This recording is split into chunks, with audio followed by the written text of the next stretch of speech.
Good morning. It is about 8:05 a.m. Joyce just left for work. All she has to do to go to work is go down the road here and turn right, and she's at work.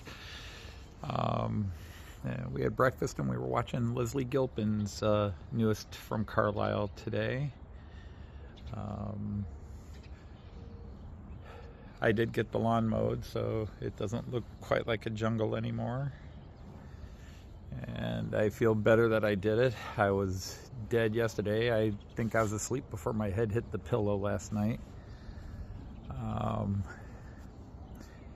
not going to get much done today because Kyan will be here within a couple hours, but I am going to try to lay a couple more boards. But the biggest thing I want to do is get the rest of the boards out of the garage. I want to get the rest of the boards out of the garage and up here, because we're hitting the point where I've got some rejects, boards I didn't like and a couple of boards that I miscut. But I can hopefully reuse them. But I got some boards that were just in too crappy a shape to really use, so I want to get down to where I can start choosing the better boards to finish this off. I still have to do the steps. These are a couple of the 2x12s that are in the same stain system. This is AC2 cedar tone, western red cedar is what they call it. It's actually western pine, and they stain it to look like red cedar. I don't know if that looks like red cedar, but hey, it is what it is. But I got to get I think while I have Kyan today, I'll talk him into, we'll go to lunch and we'll go get the stringers I need. I need a 4-step stringer here because that one had rotted out. And then I need a 5-step stringer over for our side step here. Joyce has talked about just getting rid of this and not having a steps here, but I actually do like the access here. Working on the side of the yard, coming from the front yard, you can go straight up into the house rather than walking around the other way. But as you can see, this one has rotted out and it's not safe. And again, a lot of people just put 2 stringers. I put 3 for a 36-inch, 3-foot wide step up. I like to use 3. You could just, a lot of people put 2 in the middle, but I like to have it framed on the outside because we try to keep leaves and stuff from blowing in there. Obviously, because it's been open, stuff is blowing in there. But yeah, so maybe I can get a couple more boards in, because this really is the primary entrance to our house. We have a side door over there, which you may have seen in one of the videos, but we come up, you know, you pull in, either pull in the garage or pull up, but we come up those stairs over there and go into the house this way. This has been the main entrance to the house for friends and family since we added this addition in 2002. So anyhow, the less I talk, the more I can get done. So, but that's just a quick morning update here, and then we'll go from there. All right, since this has come up, I guess I'll share it. Putting in this board, I've put in 2 boards this morning already, and now and these were nice and straight. I didn't have to do any major adjusting, or could just do by foot. This one I can probably do by foot, but you can see how I have already locked it in down here on the first 2, and you can see this board slowly spreads out. Now I can just force foot it all the way down, but it might get tougher towards the end if the warp, because it's kind of hard to tell where the warp is. It definitely takes one. So what I'll do is I'll actually go down here and I'll foot it in, but I'll only put in 1 screw this way and not put these other side screw in, because what that will allow me to do is as I go through here and push it in, it will give the board it'll give it strength to hold where I want it to be straight, but it will also give the board just a little bit of room to pivot without putting pressure on the screw. Excuse me. So that's just another little installation trick that you can just go along this board and force it, but by the time you get to the end, you're going to need a lot of leg force, or you go to the end and you can come back this way a bit, but really just put one screw at the very end on this side because the bow is going out. You want to force it in this way, make sure it's snug on the spacer back there, but don't put the other side in just yet, because as you push this board in, it's got to have somewhere to go, and that twist is going to be as you're pushing it in this way, the bend in the board will go counterclockwise. It will go this way. So it gives that screw a little bit of a pivot point without pressuring. If you put both screws in, you're going to push in, but that board's going to have nowhere to go, and that's more pressure on the screws, which literally over time can lead to problems. Okay, all right. So now I've gone ahead and put screws on this side, and you can see it's obviously I pulled the end in. But now that line where that board was so bent out has already pulled itself in nicely. But when you get down close, you will see difference in gaps, and that's why you keep using the spacers. I will bring spacers down with me on opposite sides of each joist as I'm screwing to keep it consistent, because no piece of wood is perfect. Some are straighter than others. And so what you're looking for is what you always hear in the trade is called true. When you look at it, you don't see any obvious warps or changes. A couple of millimeters too wide here or too narrow there, if it's not consistent, your eyes don't see it. So you're just trying to get true. You're trying to get true edges and true lines. You're trying to stay straight. And it starts with that board back there. Now, if you think about this, if you're 1 millimeter off here, and each board you're 1 millimeter off, just 1 millimeter, all right, that's 20 boards. That's 2 centimeters. That's almost an inch. All right, 25 boards it is. You're suddenly an inch off, and you would have an inch warp all the way. And that is noticeable to the eye. People would notice, wow, your boards look a little angle here.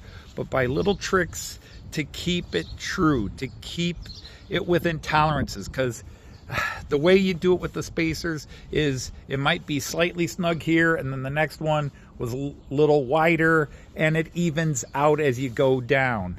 So you're just trying to stay true. And the spacers and the little tricks of when you're trying to force a board in, to not put pressures on the screw that will take up time later. You're trying to avoid pressure. So just a screw in down here, help pull that board in, and now it already looks relatively true, but there are little gaps where it gets wider. You can see right here it widens out a bit, but now I can use foot pressure, and when I push that board in, it will bend out and it will pivot on the screw I put there, and will straighten the line out and make it true. So there, I actually can teach something, even if I'm not a master. My father was, my grandfather was, my uncle was, and I did learn a few things.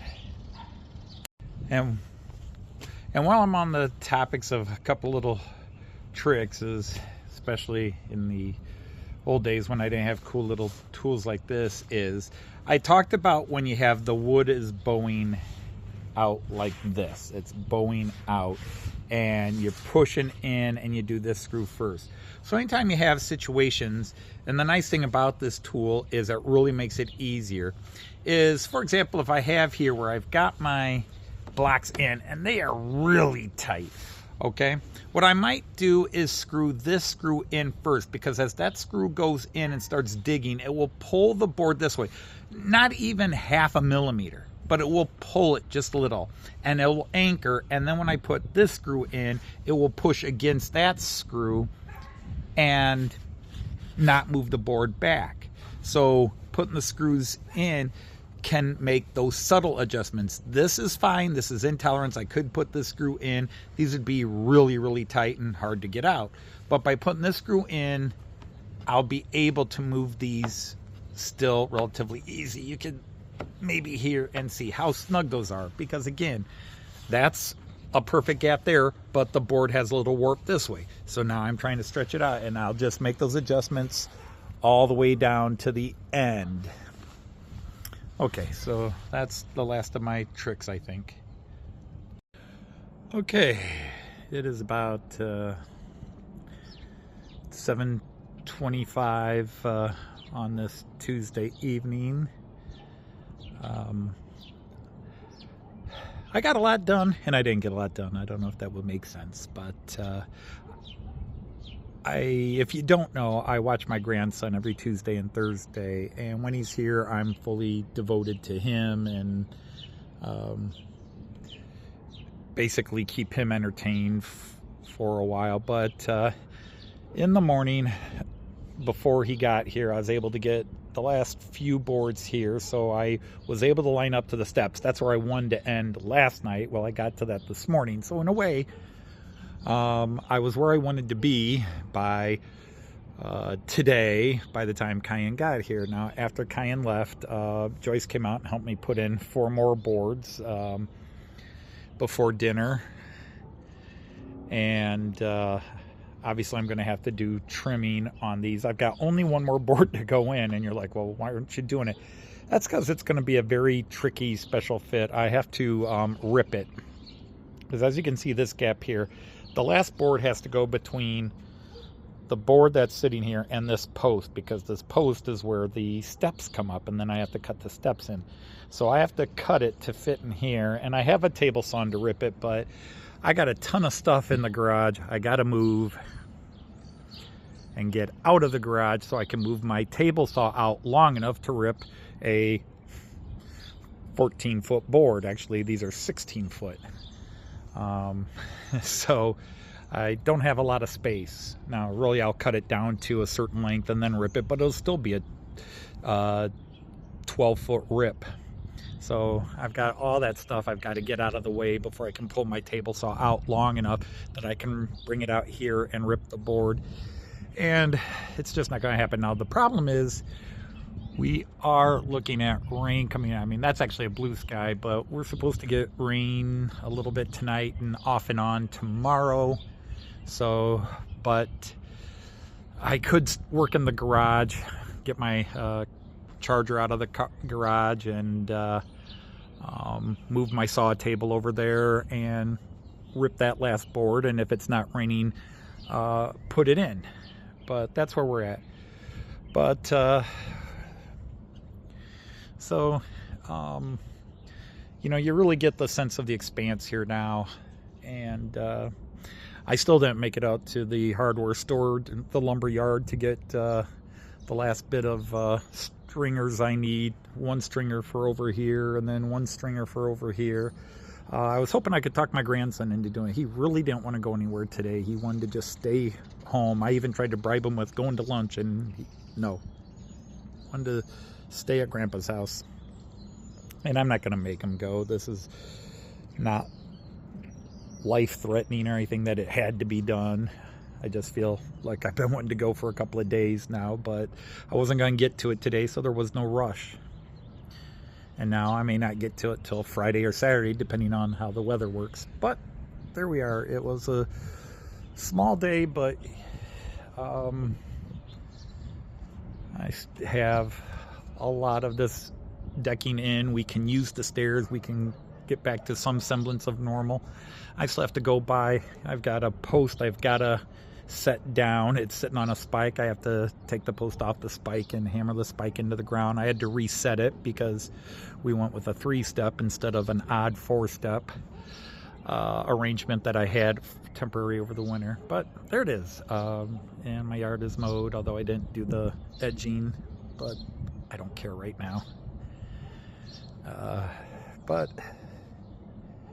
it's been a lot of work, so I didn't mind having a day off, although babysitting my grandson is not a day off. He likes to play, and I will play along and do what needs to be done to entertain the little guy. But so that's where we're at. 3 days of construction. I mean, there was a week of destruction and deconstruction and demolition that I didn't bother to film. I didn't know I was going to film these, but I've been off YouTube for so long, I decided to make a video, say, hey, if you guys are used to me commenting on videos and you haven't really heard from me or seen me in your live streams and I haven't been there, especially newer folks.